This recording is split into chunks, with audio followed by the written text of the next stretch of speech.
It's old-timey crimey. Do you like true crime? Do you like history? Do you think murder's just better in black and white? Come join us on Old Timey Crimey, where every week we sit down and talk about a crime history forgot. Or maybe a crime that history can't get enough of. From the classics, like Jack the Ripper, to the crimes you may never have heard of, like the Tottenham outrage. We dig deep into the archives to give you the details you won't get anywhere else. And we'll probably use some filthy words in the process. Because the good old days weren't always so good. New episodes every Friday, wherever you listen to podcasts. That's Old Timey Crimey.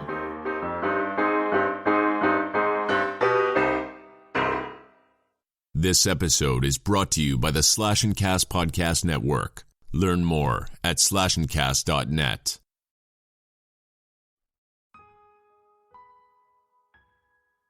Hello and welcome to Reverie True Crime.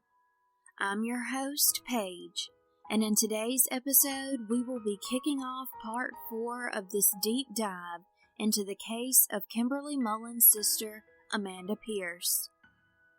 Kimberly has been through so much pain and heartache, starting with the death of her brother in 2007 after he developed a rare cancer.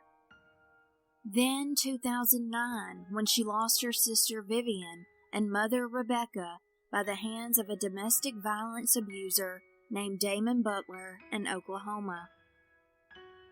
In 2015, Grayson County, Texas, her sister Amanda had established a plan with her friend Amber to pick Amanda up on the morning of May 15th. Amanda had packed her things and was ready to leave the violent relationship that she was in with Brian Espana.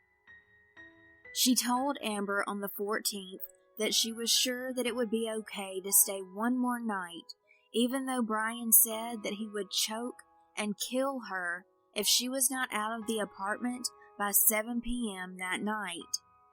Sadly, Amanda was numb to his death threats and his physical abuse. Unfortunately, the night of the 14th was the night she suffered irreversible brain damage, believed to be by Brian, using a ligature to intentionally stop her breathing and blood circulation. He had done this to her so many times, except this time, she didn't wake up. She succumbed to her injuries 6 days later. Her abusive boyfriend claimed that Amanda hanged herself. His stories are ever-changing. He is the most unreliable witness, to say the least. But law enforcement took the side of a violent abuser, a liar, and a manipulator. Amanda's loved ones and people who don't even know her personally are raising their eyebrows at this story of suicide, because it makes no sense.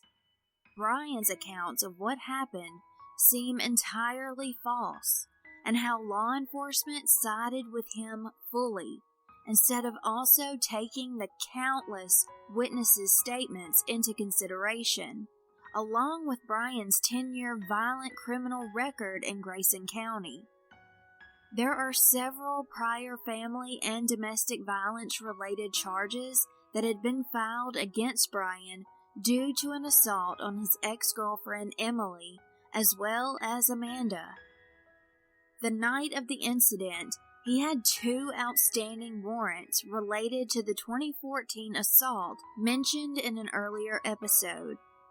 There are so many details to this case, and in my opinion, and many others, none of the facts indicate that Amanda had any intention to commit suicide on May 14th, 2015. Regardless, Kimberly and Justin have been told over and over, nothing indicates homicide. Let's get into part 4. At the end of part 3, we heard Kimberly and her husband talking to the detective and Officer Smith at the Sherman Police Department. I asked you all to listen carefully to the way they said things. Just to go over a few things from the meeting. The detective said there were no bags packed. A blatant lie. Her bags were packed, and she did not own a suitcase, so the rest of her things were in trash bags. Many photos prove that. And these photos are on Instagram of the apartment and her bags. He kept trying to insist that the bag by the door, the pink bag, was a lunch bag, and even wrote in his report that Amanda's supervisor told him it was. Kimberly spoke with Amanda's supervisor shortly after this meeting and was told by the supervisor that she never said that at all. The audio from that meeting with Amanda's supervisor contradicts Detective Jones's written report. Photos taken clearly show it was not a lunch bag.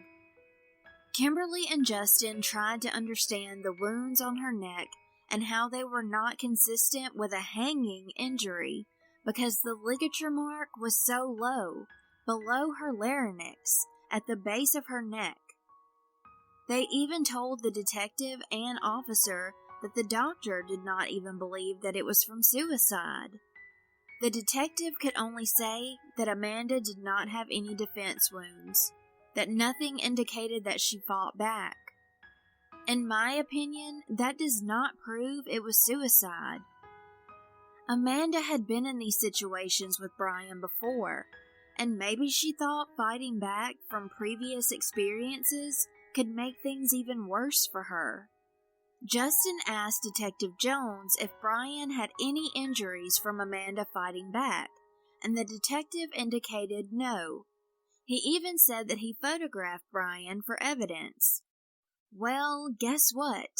Those pictures he allegedly took of Brian, there was not one photo or video of Brian submitted into evidence of those alleged pictures.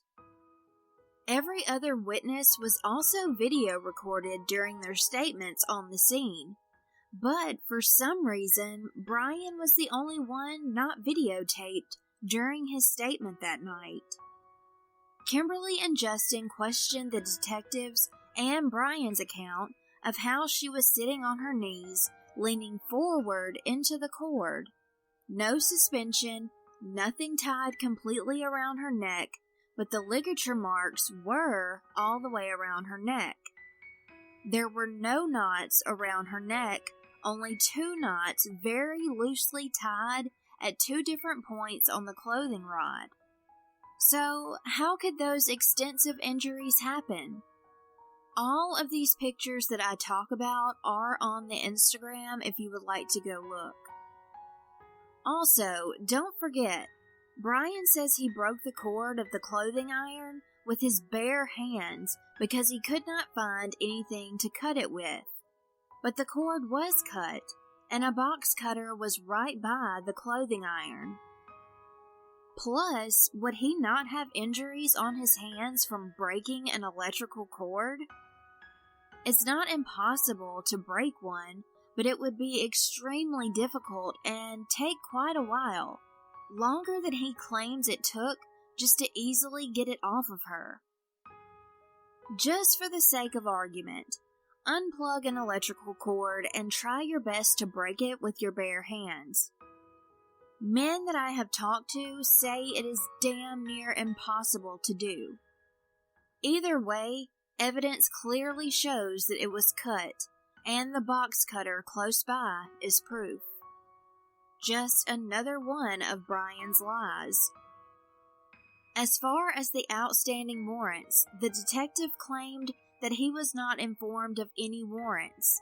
However, the first officer on the scene, Officer Sam Boyle, was well aware of the warrants and history of domestic violence. He is the one who called the detective in to look over the case. In addition, he offered to call Amanda's family about the incident because he knew the family and the violent history. So, essentially, the detective said Officer Boyle did not disclose this information on the scene. He even said that the warrants don't show up in county records, and that he could not just go around arresting innocent people. He even said if he were called out to a house during Thanksgiving and people had warrants or one person had punched another, that he would try not to make an arrest. Also, Kimberly can access Brian's criminal records as a citizen, but the crime investigation department cannot. Another reason that the detective said that this was most likely suicide was that there were no witnesses, but that's not true. 3 people came forward and told him that she was terrified for her life and had to be out of that apartment by 7 o'clock, or Brian said specifically he would choke and kill her. One witness, Mrs. Thompson, reported the threat that very night. In the coming days, prior to Amanda being pronounced dead and the Mullens meeting at Sherman Police Department, many told the detective all about the dangerous abuse Amanda endured, including strangulation incidents. There were also statements in the meetings such as, "This is not TV CSI," and "Families just can't accept suicide." Unfortunately, Kimberly and Justin started to realize this was already being treated as a suicide, and everything they said was dismissed and explained away. Kimberly said that the detective's demeanor was completely closed off, and he was not truly listening. When Kimberly asked why this could not be considered suspicious or homicide, Detective Jones responded that there was nothing indicating that she was leaving, and there were no defensive marks. So at the end of the meeting, the detective said that he would not make any final decisions until the autopsy was done. Kimberly and Justin agreed, hoping and praying the autopsy would give them the answers that they knew in their hearts, and with some basic common sense, would agree that her death was suspicious and not suicide. I am absolutely going to elaborate a lot more on this subject in Part 5. There are some deep-rooted issues that I need to discuss, and you will have to wait to find out exactly what that is. All I can say right now is that it involves possible corruption in the Grayson County Police Department, as well as people who work with and around law enforcement. There is a lot that I have found, and it is wild. The next day, May 20th, 2015, the Oregon Harvest team spoke to someone at the medical examiner's office to ensure Oregon Harvest would not interfere with the autopsy. They reassured Kimberly that the Oregon Harvest would not interfere, which was good news. With the Oregon Harvest scheduled, Kimberly and the ICU nurse took detailed pictures of Amanda's now 6-day-old injuries before the heart-rending task of taking her sister off of life support. Amanda was now free of this cruel world, the pain, the violence, and she could finally have the peace that she always wanted while she was living. It is so sad and unfair that she did not get to leave that apartment, to be with her children, and experience the peace and happiness that she deserved while she was still alive. Brian Espana is to blame. From his grooming and control to allegedly getting away with murder, at least for now. Amanda was afraid to stay, afraid to leave, and afraid to tell law enforcement. She felt anything she did would be the wrong thing to do, and Brian would not only make her pay the consequences for it, but he made sure that she knew that her kids and her family would too. That is no way for any person to live. Amanda was terrified that Brian would do something to her family. The insanity of domestic violence is the victim stay in order to stay alive. Many times they are brainwashed to believe that staying protects their loved ones from death as well. Amanda's family now realizes that much of the reason she stayed with this evil man was to protect them. Grayson County law enforcement seems to have the general attitude of, I don't know why she didn't report it, or I don't know why people don't report these things. Education about coercive control and family violence would dispel this ignorance. Also, I want to address survivor's guilt. I believe survivor's guilt is something that is so difficult for the people going through it. You wish you could have done more to prevent the event from happening, but you must know it's not your fault, and there's nothing more that anyone could have done for Amanda, as much as you all wish you could. She was his possession, even though she did not want to be. He had the control, and she tried her hardest to escape. The many murders that have happened when someone has attempted to leave their abuser is not talked about as much as it should be. It's so important for your family to express your feelings and process your emotions. It is crucial to talk to those you trust, or find an online group, for example, Facebook groups, that are for people going through the same things, to connect and talk. Not everyone feels comfortable going to a counselor, but of course that is always a great option as well. You can start a grief journal. Writing is such a great outlet for many people. Also, it is vital that you remember to take care of yourself. Make sure you are getting rest, you're eating, making time for self-care.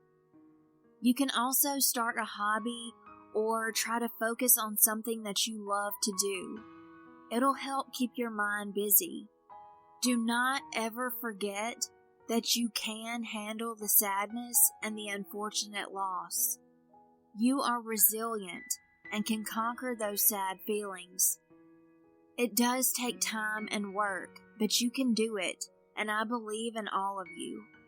When you go through struggles and hardships, you come out on the other side stronger than ever before. Know that you will find joy again. Amanda would want that for all of you. The hardest part, possibly, of dealing with survivor's guilt is accepting that the truth and the answers that you so badly want may never come. You all must try your hardest not to get stuck in a hole of depression as you try to dig for understanding. Try your best not to get wrapped up in the whys and what-ifs, and do what Amanda would want you to do, which is live your life to the fullest. She wanted that for herself, and she wants that for you all too. You can honor her in that way. To see her family happy is what I feel she would want. Amanda's body was transferred to the Southwest Institute of Forensic Science the evening of May 20th. On May 21st, the autopsy was performed at 10 that morning, and the death certificate was completed. Meanwhile, Kimberly and her husband Justin asked the landlord if they could collect Amanda's belongings from the apartment. The landlord said they could, and told them to take everything, including Brian's personal items that he left behind when he fled, such as his computer, clothes, family letters from Guatemala, toiletries, fake immigration papers, and more. This is when Kimberly took pictures of everything in the apartment, including the closet. On May 22nd, Kimberly received a call from the funeral home in Sherman, Texas, saying that Amanda had arrived that morning. The funeral director told Kimberly that the medical examiner, Jill Urban, ruled suicide by hanging on Amanda's death certificate. Naturally, with so many suspicious details surrounding Amanda's death, Justin called Larry Atherton, the Justice of the Peace, and asked permission to speak with the medical examiner. When they got in touch with Dr. Jill Urban, Kimberly asked what determined Amanda's death suicide by hanging versus homicide by strangulation. Her answer was that Amanda did not have any defensive wounds and her hyoid bone was intact. She went on to explain to Kimberly that when Amanda's body was brought to her, she was told that it was possible suicide by hanging.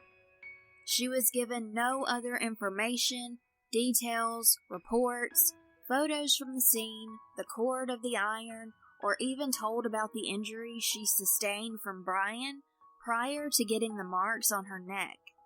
Dr. Jill Urban had no idea how long Amanda had any of her injuries. From Kimberly's blog, she says, quote, "Our questions then became, how can a complete and accurate autopsy be performed when the only information provided was suicide by hanging? Wouldn't that limit your focus to one cause of death?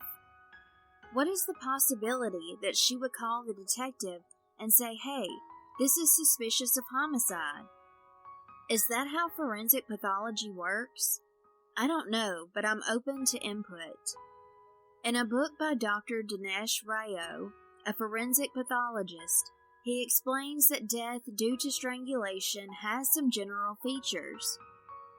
Evidence of violent compression or constriction of the neck during life is obtained by the presence of bruising or ecchymosis about the neck, hemorrhages in the strap muscles under the skin. Kimberly goes on to say, all of that was present. In my opinion, it seems possible for her to have all the trauma present by her sitting on her knees, leaning forward into a cord, not tied, for less than 10 to 15 minutes per Brian. He told me he saw her sitting in the window when he drove up to the house. So with a blood alcohol of 0.384, she managed to do everything he said happened? I'm not buying it." End quote. Kimberly told Dr. Jill Urban that she had documented Amanda's wounds on May 16th and again on May 20th. She explained about Amanda's history of being a victim of domestic violence, which frequently included her being strangled. She went through so many circumstances and much of Amanda's history with Brian to paint a better picture for the medical examiner. Dr. Jill asked Kimberly to please email her the pictures that she had taken. So Kimberly sent all of the pictures and information that she had gathered within the last week. The medical examiner had no clue that Amanda's injuries were 6 days old at the time of the autopsy. Also, the multiple marks on Amanda's neck had varying degrees of intensity and levels, as well as deep muscle contusions and abrasions at the lower level of her neck, completely encircling the base. This is not consistent with what Brian and the police say happened. The trauma noted to her neck was done with so much force. How could it have been done by only leaning into the cord, not suspended around her neck and tied like a noose? What Kimberly learned from Dr. Jill Urban is that very limited information was sent with Amanda's body for autopsy, which contradicts Detective Jones's written report. For example, on May 20th, Jones stated, quote, "At about 21:45 hours, I received a call from the intake clerk of Southwestern Institute of Forensic Sciences, who gathered information for the doctor to conduct the autopsy on May 21st, 2015. On May 21st, he wrote, I spoke with the medical examiner, Dr. Jill Urban. I discussed in detail the investigation, and she advised that based on the information provided and her autopsy, that her official ruling was a suicide. Well, Kimberly and Justin spoke to Dr. Jill on the 22nd, the next day after the autopsy at 12 p.m., and Dr. Jill said she had not spoken to the detective or anyone from the police department. So, why did Detective Jones feel the need to write that he spoke extensively to her in his report? At this point, who can we even believe? Let's not forget that the Justice of the Peace told the family and hospital staff there would not be an autopsy because of her history of depression and alcoholism. It just seems someone involved was trying to spin a theory. This will be another subject that we will get to in part 5. I want to let you listen to a recording that is from 2018, but I feel it is important to hear at this point since we are discussing the autopsy. It's between Kimberly and Officer Nick Emmons. Also, in a second, I will discuss how I sent Amanda's pictures and autopsy information to a pathologist on my own, and I will discuss what that pathologist, who I will not name because I did not ask his permission, but I can read his statement regarding what he thinks by examining the photos and the autopsy report. First, I need to read to you a piece of Kimberly's blog, and this was a few months after May. She says, "There are so many things that don't make sense about this autopsy. It went back and forth between us, Sherman Police Department, and Medical Examiner's Office for 4 months. Our meeting with the Assistant Chief of Police in September ended with him promising to thoroughly look into the case. He told us he would personally call the Medical Examiner's Office and asked me to send him all of the pictures I had taken of Amanda immediately after, with all of her injuries and the day that she passed away, with the healing that had taken place." She goes on to say that he notes that he spoke to the medical examiner on September 30th, 2015. He said, "Dr. Urban again confirmed the findings described in the autopsy and added she was, quote, more sure since reading the report." He continues in his report to say, "And comparing the autopsy photos with photos taken and later provided by Kimberly Mullens, Amanda clearly had ligature marks and deep grooves around her neck. The clearly defined marks coincided with the skin folds in her neck and remained consistent to the back of her neck, consistent with hanging. Now, Kimberly says in her blog the problems with this are, he told me at the conclusion of our meeting and on an email that he would get back to us within 2 to 3 weeks. After 3 attempts, it was clear he did not want to sit down personally and meet with us. It was only after I finally got the open record in May of 2016, when the case was officially closed, did I get to read his official statement. Dr. Urban said, quote, more sure since reading the report. What report? When did she read it? I thought the detective spoke to her extensively prior to the autopsy. Detective Jones states, quote, receipt of autopsy photos was initially delayed, therefore a second request was sent. He did not receive autopsy photos until February 1st, 2016. Kimberly says, yes, there were ligature marks in the autopsy photos, and my photos. They were not deep grooves. A deep groove is indication of hanging. There were not deep grooves. There was deep tissue bruising of the front strap muscles on both sides of the lower part of her neck and on one side of the back lower neck. There were abrasions and multiple levels of marks going horizontally. There are 2 marks going vertical, but the way the cord was tied to the rod, there is no way enough contact was made to make those abrasion marks. Nice try. This was the only place deep grooves was ever mentioned. The next page of Detective Jones' report really caught my eye because I noticed the things that he says and points out about Amanda and the things that he doesn't. Listen to this. Based upon my review of the case, my findings are as follows. Prior history. Amanda suffered from mental health issues and substance abuse for a number of years. Amanda was involved in a troubled and abusive relationship. Amanda was reportedly trying to leave the relationship but felt she had nowhere else to go. Amanda expressed some level of desperation and that she believed she had to be out of the house that evening. Evidence at the scene. Evidence at the scene indicated that Amanda may have been intoxicated at the time of the incident. Amanda's injuries were consistent with being hung by thin ligature around her neck. The iron cord collected at the scene is consistent with Pierce's injuries. The photos depict injuries consistent with her reported body position. There were no other visible injuries or signs of a struggle.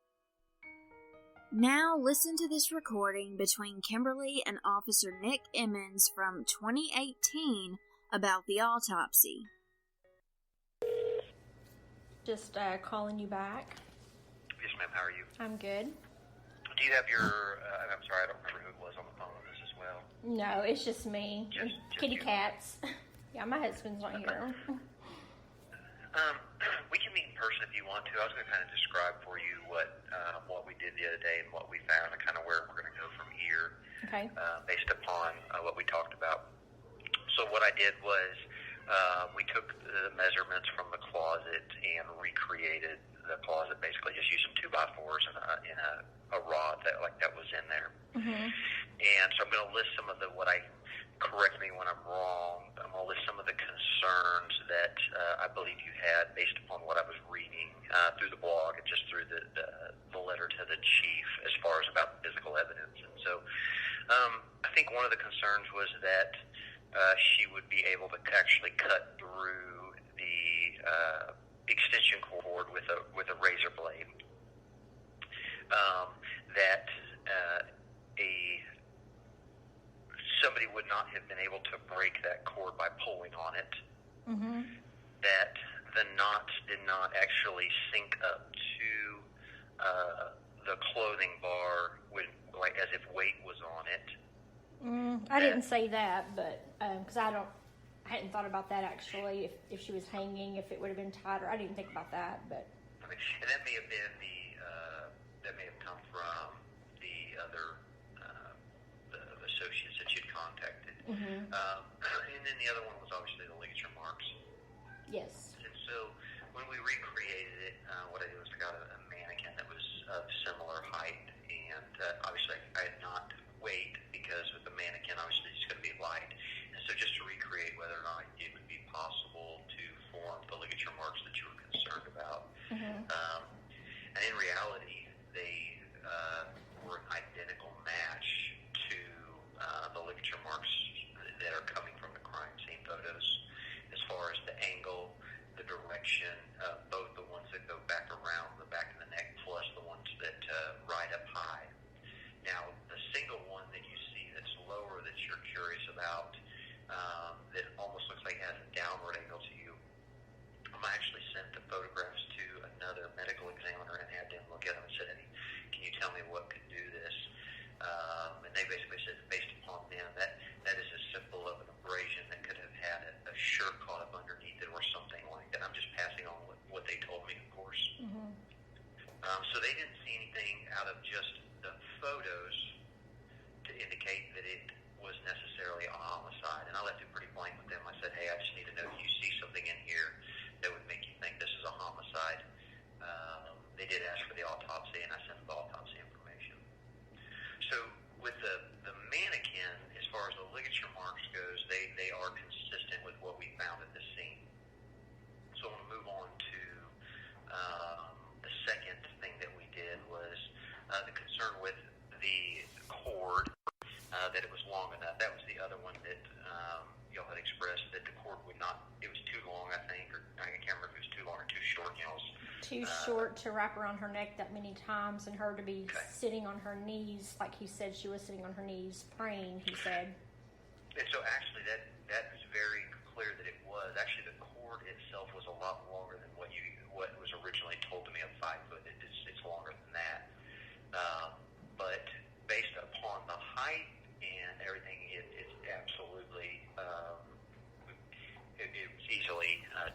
recreate and make that where somebody could have done that to themselves.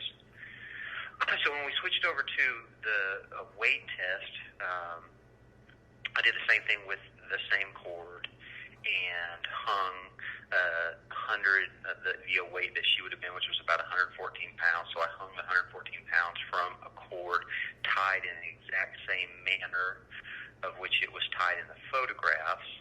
And obviously it stretched the cord out, and then I was able to walk over and actually just tug on it. And it actually did break when I pulled down on it, and it broke identical to what we saw in actually the real cord that I pulled out of evidence and looked at. And it's the exact same kind of consistent material and everything like that between the two. Okay. All that to say the recreation shows that what we found and what the story is, that it is consistent with what we've told, what we've seen, and that some of the concerns that y'all have, clearly we were able to recreate in a controlled environment and do the exact same thing that we were told. One of the things that I am going to do still, kind of the last thing that I'm going to do before I'm done looking at it again, is I'm actually sending the knife off. I think there was a concern about DNA and the knife and hers not being on it or his being on it, and so I wholeheartedly agree, and I'm sending that to the lab with her DNA to verify that her DNA is on the knife. What's that going to prove? I mean, what's that DNA going to prove? Because it was in their house. It was a common knife in their house. They both could have used it otherwise. I mean, that's not going to prove anything to me. I agree with so you. don't spend your money on that. It is just solidifying that her DNA was on the knife, because the other realm would be, what if they come back and they were to say that it wasn't on there? Then that would be very alarming in my world. Well, it was in their house. It was a common household thing in their house. So if it was on there, that doesn't mean she cut that cord with the blood alcohol of 382 and hung for over an hour and was still revived. I mean, you were there at the scene. You knew that she was warm to the touch, and he had been doing CPR on her for 15 minutes. So you're going into the time frames, and you're trying to throw the time frames into the recreation scenario. And the truth is, she could not have been hanging that long. You're right, and so that's out of this equation that I'm talking about right now. Is that the time frame that you're saying I'm not plugging into this equation right this minute? Okay. Because that's a different issue. But the truth is, when I look at that, I truly believe it was an error, and I don't think it was anything other than a misspeaking of time, and I don't have any way to substantiate anything different, but what I have is the forensic evidence that she was resuscitated to indicate to me, based upon a witness statement, that is saying that he went upstairs, immediately started screaming, and then said that he came running down, and then they were able to resuscitate her. And so to me, that's, no matter what they said verbally, that's really important fact in the case of how long she would have been hanging. What I don't have is I don't have a witness saying he got home an hour early, stayed around for an hour, then came down and drank with me, then went back up there, and then came down and did that. And I think that's what we're missing in there, is a statement of that. There isn't anybody that says that anywhere. David said that he got home at 6 o'clock. David said it to me. He said it to the detective. He said it to you. He said it to everybody. He never came off of that 6 o'clock statement. Whether his time frame on how long Brian was up there with her, I think that's all relative, because, I mean, he just said shortly after. Well, that's a very... Brian said he got off at work. I mean, I know Brian got off work at 5:15, and he said he went to the store and went straight home. That's not an hour and a half later. That's only a 10 or 15 minute drive. Anyway, like I told you before, I feel like Detective Jones falsified some of his stuff. He told me it's a very serious allegation, but he did. And I'm sorry, what I missed. You cut out on me there. You said what now? I said that Detective Jones falsified some things in his report that didn't line up with the audio, and I don't know why he felt the need to do that if he really thought it was a suicide. I haven't really seen anything that I think is that. I guess I'm not seeing where you're saying that he's falsified or that it was anything other than what I've reviewed based upon it in the case. And unless I'm missing something, I'm sorry, I just haven't seen that yet. Well, listen to the Royal Case audio that he did with the lady and what he wrote in his report. I know what you're saying, what he wrote, but you're hearing a small snippet of that where somebody... that's taking the conversation that they probably didn't talk before or after, and I suspect there's something in there that he wrote down in there that he had a conversation before or after, and I'm speculating on that. I hear what you're saying. I am speculating. Well, I talked to her personally, and she said that never came up, and she said she would testify in court against him. That never came up. So that's fine. I mean, that's fine. Okay. Well, ultimately, what I'm going to do is, obviously I'm sending the knife off. I filled out the lab submission for it now. Please don't spend the county's money on that because her DNA may be on it. It was her knife. It was his knife in that house. Don't spend the money on that. That's not going to prove anything to me at all. Well, but it's not about proving it to you. What it proves is that if her DNA is not on it, and you're saying that in your mind there's an issue, well then that would be something that has to be done. I am, based upon the tests that we did here, everything is lining up as to what we've seen, and the marks and everything is consistent with what the MEs are saying of a hanging, including all the abrasions and the actual color and everything like that is consistent, and it is consistent with the physical evidence of what her body would look like as to what he described. Also saying that the cord, how it acted with the weight, is exactly what happened that day. And so based on that, I'm including that. I'm just going to do concluding that into the report. One of the things that I know that you have said in talking to you is that you wanted this change to not be a suicide, listed as a homicide. No, I just wanted the possibility of a homicide and looked at again from... So ultimately that's what I'm doing with it. Okay. And I appreciate it. Based upon everything that I'm finding, there's not going to really be anything else that we're going to be able to do with it at this time, based upon the evidence that we've had, the recreation, and just the forensic evidence that points to anything other than a likely self-inflicted injury. Okay. Well, I appreciate your time and looking over it. And if my husband wants to meet, if we want to meet up and just have you show us what you guys have come up with, that would be great. But I'll let you know. Okay. And I'll be honest with you, you'll have to request that to the public information officer as far as if you want to see the actual stuff that we've done. Because I won't. Part of this is, and this is me being truthful with you, is we tell you this information, and one of the things is that you took the information, which is your right, you have the ability to, and when you put it out on that blog like that, well, it's out there, right? Yeah. And so on the off chance that, say that it ever did, say there was something that showed up different than was, and it was to go to homicide, it's real easy for defense attorneys to attack it and say, well, this information is out there and this is where it is. So it's one of the things that we try to do, is we try to keep the information. I know that it was probably Sergeant Smith at the time when he talked to him, he had actually was talking to you and said that we try to keep it as a limited venue as we can, so that when we find something that's out of the ordinary, it's a limited select pool of people that know it, and then when we interview them and they say something that we know that nobody else would know, it piques our interest, and that's where we start really honing in on the investigation. And so it's going to be an evidence. You can request it through the PIO, and I'm going to let them determine whether or not they'll actually release the recordings of us recreating the stuff. Like I say, it does exist, so that'll be up to them and the Attorney General on what they're going to do with it.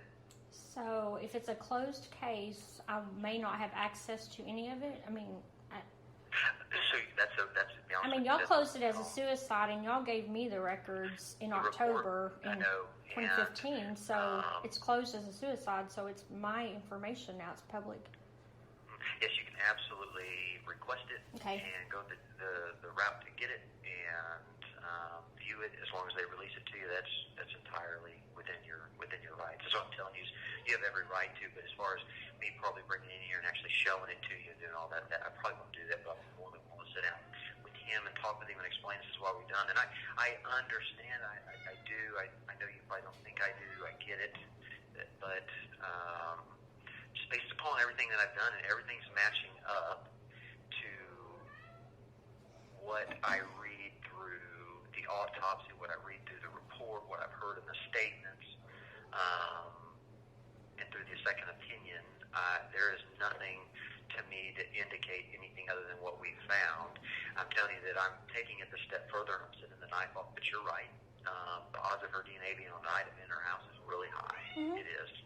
So, they didn't want to pay for an autopsy because they didn't want to waste the county's money because it cost $10,000. And it's not the county's money, though. That's just it. It's the allowance, not the county's money. Well, I'd rather you guys not.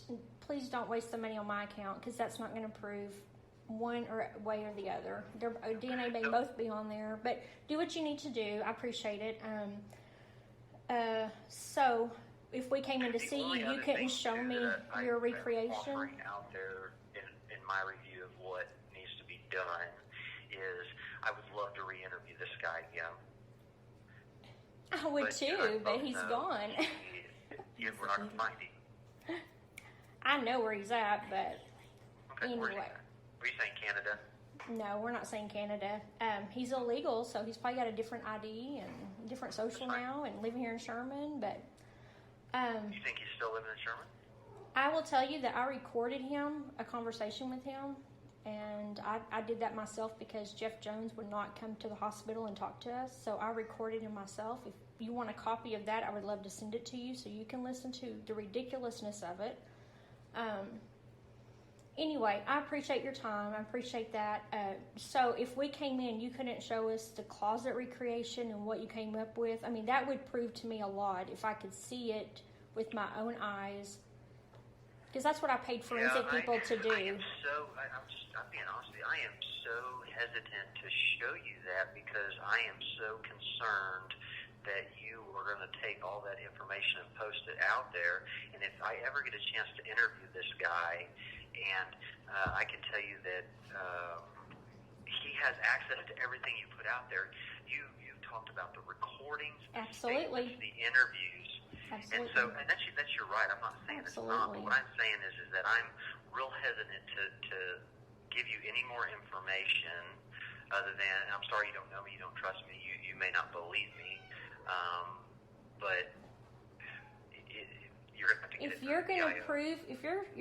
that proves that it was a suicide, I don't think you should be afraid to share that with me. I think if that proves your point and you can show me how those ligature marks add up to that length of a cord and her sitting on her knees, not hanging, but sitting on her knees and causing those injuries, and if that would prove that to me, that would be an amazing step with me. It would be amazing because that's what I pay a forensic person to do is to recreate that, and it didn't come out that way. But on your part, I would be convinced if you could sit us down and show us exactly how it came up with. My concern is that you're not going to be, and that's really because when I talked to you and I've told you about this, the first thing you go back to is something other than what the forensic evidence is showing, and so. But you're telling me, you're not showing me. You're telling me how, I mean, I've been told a lot of stuff, but I want to be shown. That's my whole thing. Just show me, and that will convince me. You're telling me is not convincing me, but that's fine. I mean, you're entitled, but I will do an open records request so I can see your test. I can see you pulling the cord apart, and I will do that. I will do an open records request, and I'll wait and go through the process like I've done for the last 3.5 years, but I don't mind. I will reach out to my boss and ask him. He's going to be the ultimate say on whether or not I can show it to you. Okay. I can, I will set that up. Okay. But obviously, if he says no, then we're just going to go public information request. And like I say, Sure. that's your right. You know, Okay. I'm not trying to stop you from that. Because here's the issue. I know you say it's a closed case, and so here's where you get into that fine line of I want to interview this guy again. I really do. Because part of your contention is the time frame. And so I agree, you can't change it in the reports. They say 6 o'clock or whatever in there. But what I know from doing my job for a long time when I talk to people is oftentimes they're wrong about that until you can actually give them a frame of reference. And so it could be, like you're saying, that, oh, he's lying, or it could be that he just needed the frame of reference under a stress state and that they said it wrong because of that. And so I'm real kind of, I told you I'm pretty neutral on that. I'm pretty neutral on that, on those statements, because I've known people that said wrong times in case after case after case after case, and we proved otherwise. So when I weigh in that I say what it looks like, I'm merely basing it upon forensic evidence that we recreated here, based upon what we did, and based upon a second opinion of the photos that you talk about that you have with the ligature marks being concerning of, hey, is there anything in this that makes you think suicide or homicide or either one or the other? And they say no, there's nothing that would indicate one or over the other. Who was the ME that looked at it? Where are they from? They're from Collin County. Okay. So I went to a whole different organization. Yeah, that's good. Yeah, that helps. So Okay. I'm trying to work with you. I really am, and I know, and I can only imagine if this was my family. I know how hard it would be to, because there's personal emotions in here, and you've got I don't think anybody is denying that there's past abuse and things like that in there. So I'm just trying to work with you, and if he says that I can show them to you, I will call you back. I will set up a time. Okay. We'll set up a time, and I'll show you the images and the recreation.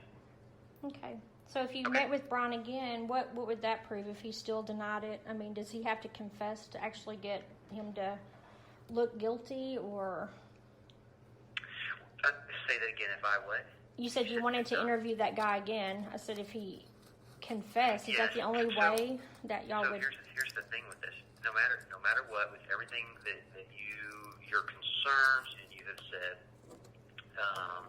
the only thing that could ever, even when I talked to ME on this, there's really no evidence to make this be a homicide, and we could march in. So let's say this. I'm going to go extreme here with you on this. So let's say that something popped up and we thought we had enough, or as it is, we filed a case right now for homicide, right? Mm-hmm. And it went to court, and the defense would march in pathologist after pathologist after pathologist, forensic scientist, and all that in there to all say the same thing. These marks and these images don't indicate homicide. Even when coupled with circumstantial stuff, it does not equal homicide. And so we would never win a case like that because I get what you're saying about the knife and wasted money, but if I were to go the other way with it and I were to tell you that I have a knife that was supposedly used to cut the cord that was supposedly used to hang a lady, and her DNA is not on that, that is a really strong link, if that makes sense. That is a actual piece of evidence that's tangible that you go, there's no way to physically explain how her DNA could not be on it, so whose is on it? And so then we start going a different path.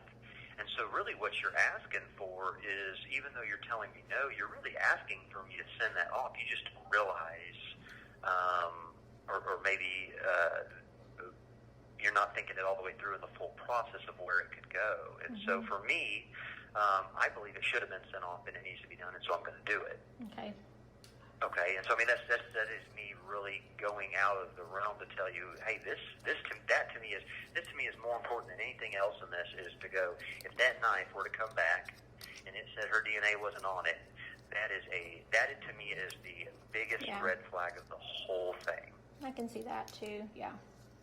Okay, so if that makes sense to you, so yeah, it does. That's where I'm at with that. The reason I want to re-interview him is because I'm a believer in interviewing people in controlled environments. I believe in one-on-one interviews, and I think that when you do that, you get better indicators of deception and truth out of them. And I'm not saying he's lying, but I'm not saying that he's not. I'm saying forensic evidence, shows that this happened.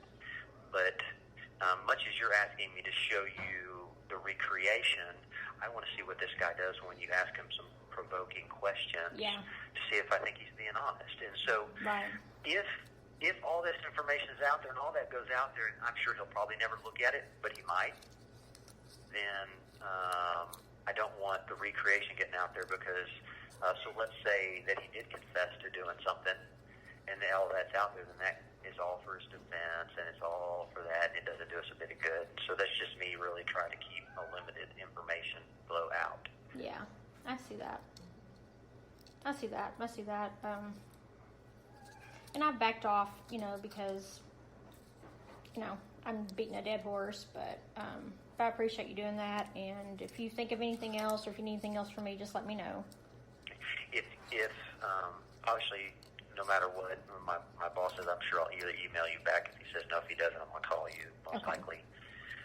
But I say all that to say that if you know where this guy is, I'd love you to tell me.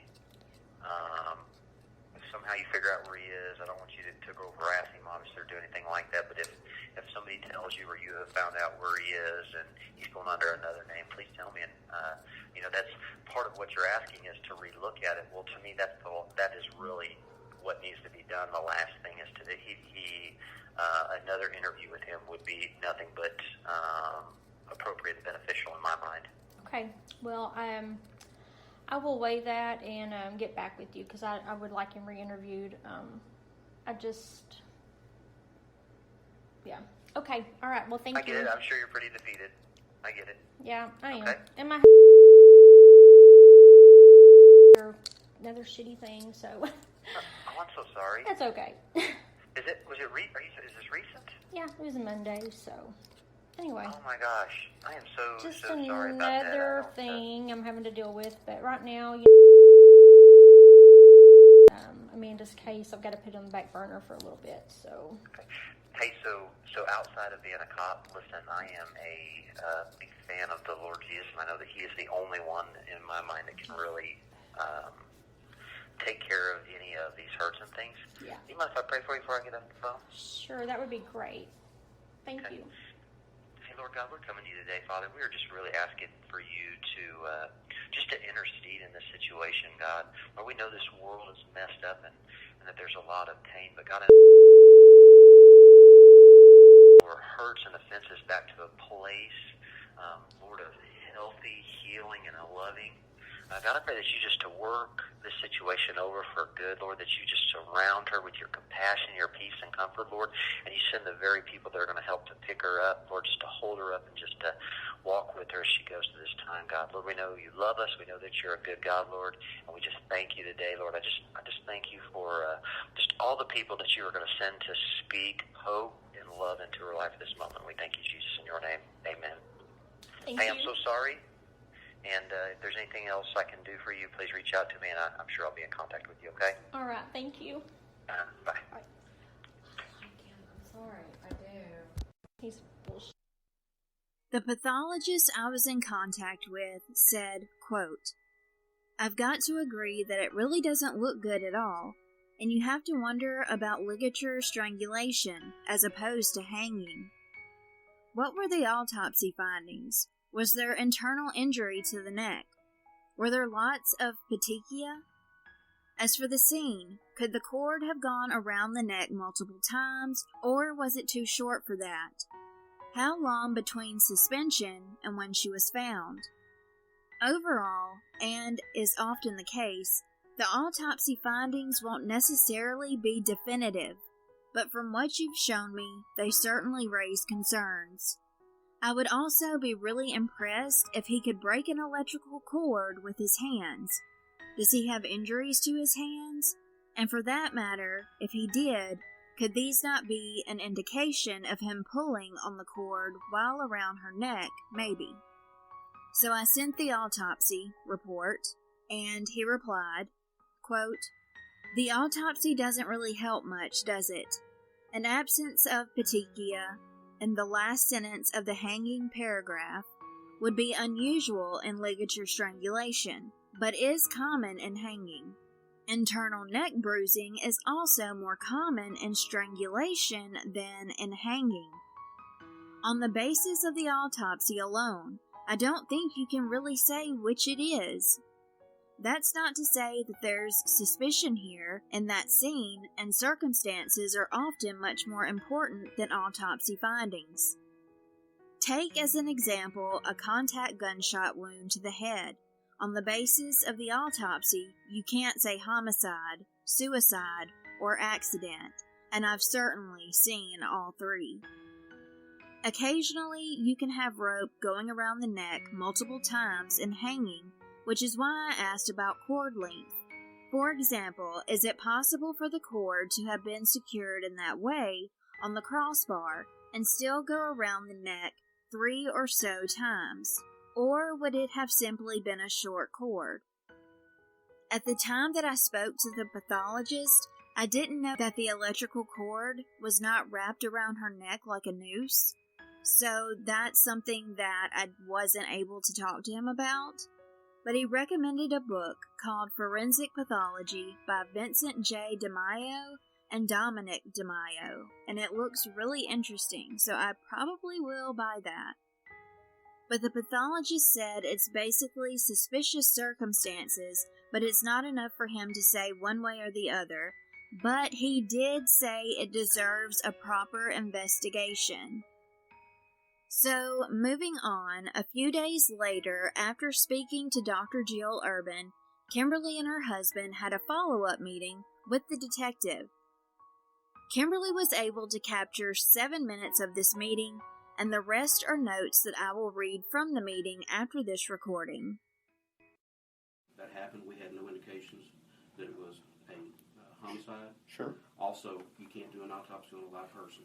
She was still alive That at is that correct. time. Sure. So she went to the hospital as still being listed as alive. And so the question of the autopsy didn't come about until after they determined that she was going to be brain dead. So that's when the question of the autopsy started coming about, and the judge started being contacted and all that by the hospital and by, I guess, the judge, district attorney. Okay.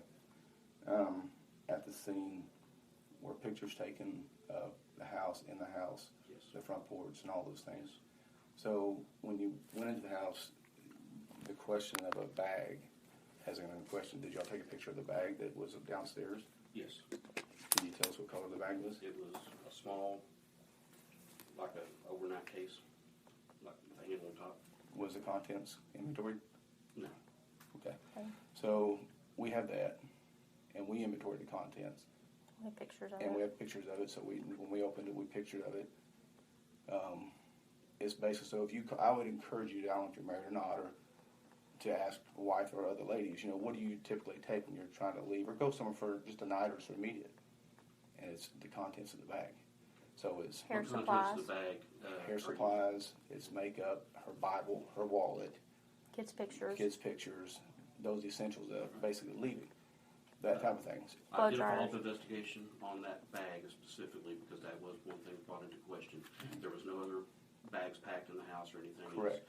But that bag, talking to the people at Royal Case where she works, said she brings that bag to work with her every day.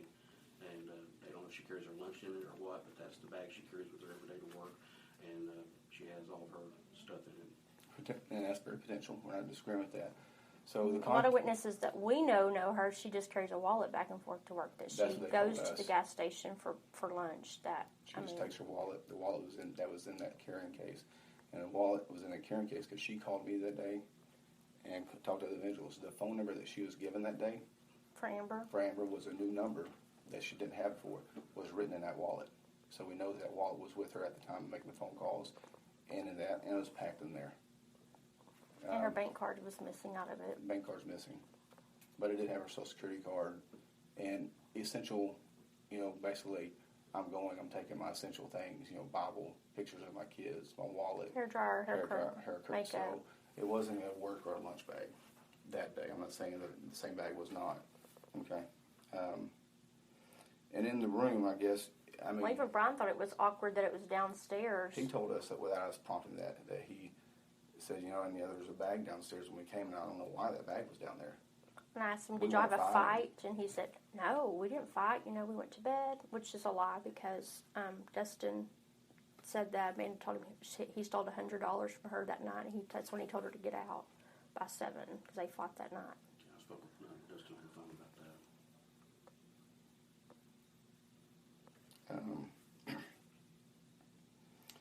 Part of the questions that Emmy said, and I don't know if you had told us this as well, that, one reason they ruled it a hanging and not a strangulation was that she had no defensive type marks, scratches on her neck, pulling at cords or anything like that.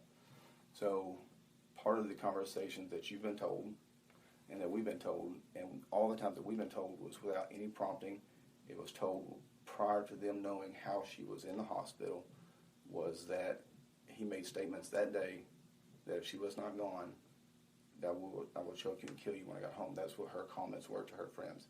That told us before we talked, and we reviewed that before. And that he liked to sit on her hands or hold her hands back so she couldn't fight and strangle her. So choke her out.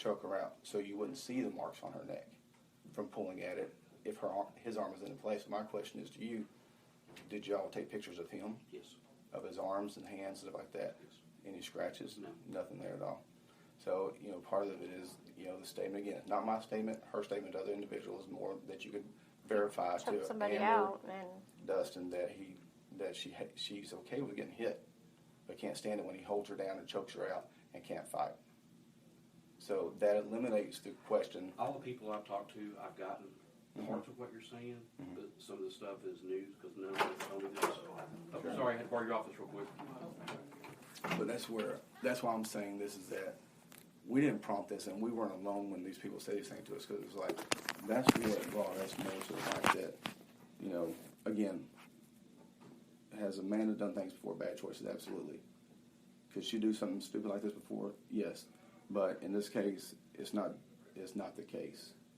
And nothing, of course, I know you're getting the feeling, nothing you're going to say is going to change our mind that we feel this way, because there's too many things. And we'll go through the rest of the list, and I'll show you where, and you've done this much more than I have, and you may have already answered all these questions, but we want to know these things as well to help us.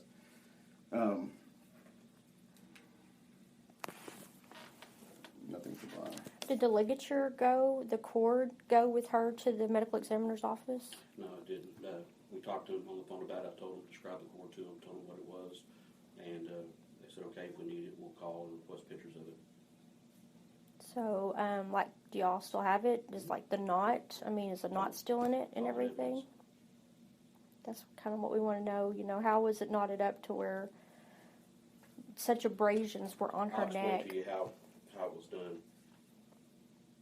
Threw it over her shoulders, crisscrossed it, tied the knot. So as the body weight goes down, it acts as a pinch collar. It tightens up as further the body goes down. Which, even if you do it slightly, the vascular area right here, we are trained in a certain chokehold. It's called the lateral vascular chokehold. Only a few seconds of the cord being right here can cause you to lose consciousness and sink further into it, and then it starts shutting off everything else. So she couldn't have been hanging more than 10 minutes, 8 minutes. How can she get that many abrasions on her neck and not have any hemorrhages in her eyes or any hemorrhages on her face or her mouth? Don't know. I'm not a medical expert. That's what the ME's office was saying. I've worked several cases over the years where I've found people that have hung themselves, and they could have very easily stood up at any time and walked away from it. But either they chose not to, or they actually passed out sooner than they expected and couldn't recover from it. So, all the circumstances around this, is it not even feasible that he could have hung her at all? Detective Jones said that he took pictures of Brian at the scene, but there were none found in evidence. Yet again, he denied knowing anything about Brian having outstanding warrants and a history of being a domestic violence abuser. He told Kimberly and Justin that if they were not satisfied, they could file for open records. Kimberly and Justin asked Detective Jones why Dr. Jill Urban told them she had not spoken with him or anyone from the Sherman Police Department. His response was that he didn't know why she was lying because he claims he spoke extensively with her. His report says they spoke for about 3 hours after the autopsy. Also, Dr. Jill did not have any photos of Amanda that were taken immediately before or after she was taken to the hospital. Of course, Amanda healed a lot during the 6 days that she was on life support. On May 28th, Justin wrote Detective Jones and said, "Jeff, it is just so hard to believe with the information that you have, you can honestly say homicide is not an equal possibility that warrants that type of investigation. No phone records or text messages have been checked yet. No fingerprints have been checked on the iron or the box cutter, which one of those alone could possibly only have Brian's prints. That is a chance, and if that turned out, then you have the evidence. No one but Brian saw her hanging. No one. But that is who you are believing. How intense has David been interviewed? Remember, David is Brian's co-worker and lives downstairs from Brian and Amanda. I do not see a reply to this email. If I'm wrong, I will be happy to come back and let you all know if there was a reply to this email, but I am not seeing it. Kimberly also wrote on the same day that she spoke to Amber at 10:45 that morning about Brian's supposed attack that left him injured and not able to go back to work after Sunday, May 17th. This is about when Amber and Crystal and another girl named Krista, who are all friends with Amanda, went and confronted Brian. She goes on to say that Amber said they did not touch him. Her friend Krista spit in his face and kicked his shin, and then he promised that he didn't hurt Amanda. He told Amber, Crystal, and Krista that the bruise on Amanda's chest was from falling off a ladder while changing a light bulb the week before, which we know to be untrue, because Amanda told Mrs. Thompson herself that she was used as a punching bag. Now, she goes on to say that Mrs. Thompson from next door said that there was a lot of yelling but no hitting. You are welcome to call Amber, Krista, or Crystal to verify that story. Were the police called to that disturbance on May 17th? Just want to find out where the report of his injuries were documented, or has he just not shown back to work and it's assumed?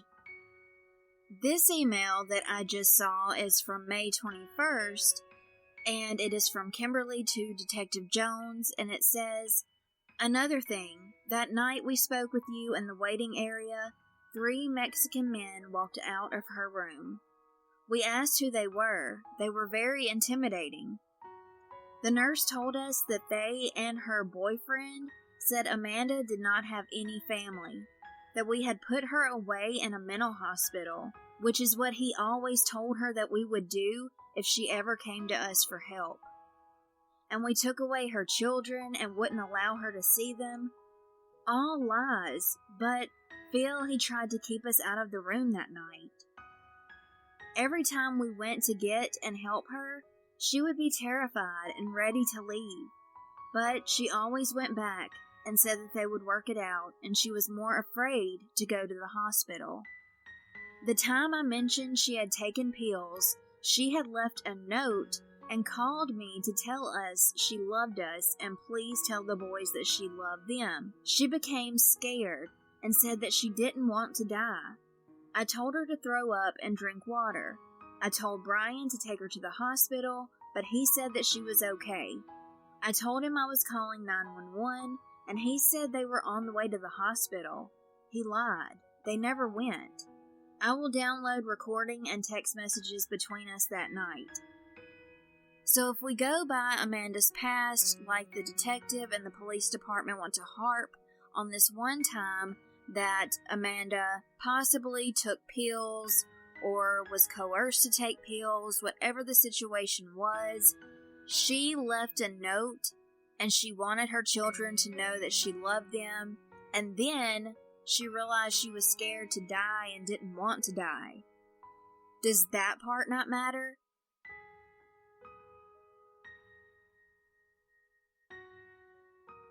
This will wrap up part 4.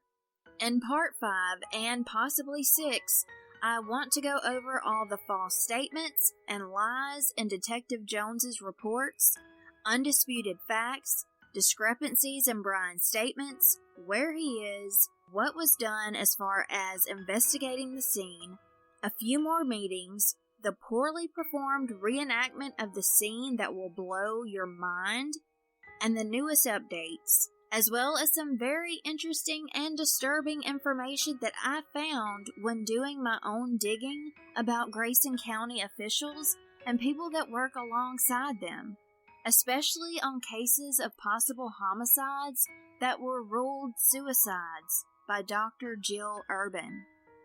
You can always make those phone calls and emails to the DA Brett Smith and the others that are in the show notes. Let them know that we will not stand for this injustice, and Amanda Pierce's case deserves to be reopened, reinvestigated, and for them to be able to say they actually did everything that they possibly could, because at this point, they have not, and they have failed Amanda. Thank you for listening to this episode. Until next time, stay safe and take care.